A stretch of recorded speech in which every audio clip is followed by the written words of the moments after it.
ગીર સોમનાથમાં ઇકોઝોનનો વિરોધ યથાવત આપ નેતા પ્રવીણ રામે મુખ્યમંત્રીને પત્ર લખ્યો।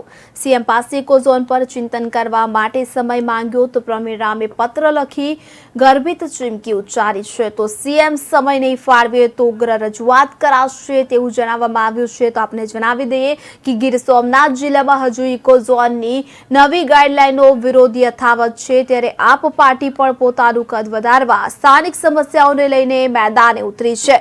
21, 22 અને 23 નવેમ્બરના રોજ ભાજપ સરકાર દ્વારા ત્રિદિવસીય ચિંતન શિબિરનું આયોજન સોમનાથ થવા જઈ રહ્યું છે કે જેમાં મુખ્યમંત્રી, મંત્રીઓ અને સરકારના નેતાઓ તથા અધિકારીઓ હાજર રહેવાના છે। ત્યારે આપ નેતા પ્રવીણ રામે મુખ્યમંત્રીને પત્ર લખી ઇકોઝોન તેમજ જિલ્લાના અન્ય સળગતા મુદ્દાઓ પર ચિંતન કરવા સમય માંગ્યો છે। આપ નેતા પ્રવીણ રામે લેટરમાં એક ગર્ભિત ચીમકી પણ આપી છે। મુખ્યમંત્રી દ્વારા સમય નહીં આપવામાં આવે તો ઇકોઝોન માટે હજારોની સંખ્યામાં લોકોના ટોળા સાથે ચિંતન શિબિરમાં ઘૂસી રજૂઆત કરવામાં આવશે।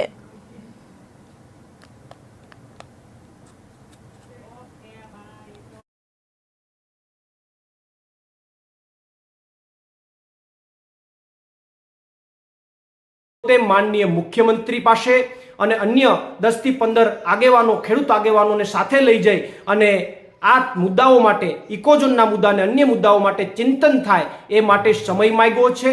મને વિશ્વાસ છે કે માનનીય મુખ્યમંત્રી શ્રી આ જિલ્લાના સળગતા મુદ્દાઓ માટે ચોક્કસથી સમય આપી અને આ ઇકોઝોનના મુદ્દા અને અન્ય મુદ્દાઓ માટે ચોક્કસથી અમારી સાથે ચિંતન કરશે, જેથી કરીને અમારે 196 ગામના ઇકોઝોનમાં આવતા જે લોકો છે એ તમામની સાથે હજારોની સંખ્યામાં ત્યાં ટોળા સાથે ઘૂસી જઈ અને ચિંતન કરાવવા માટે મજબૂર કરવા પડે એવી કદાચ અમને ફરતે માનનીય મુખ્યમંત્રી પાસે અને અન્ય 10 થી 15 આગેવાનો, ખેડૂત આગેવાનોને સાથે લઈ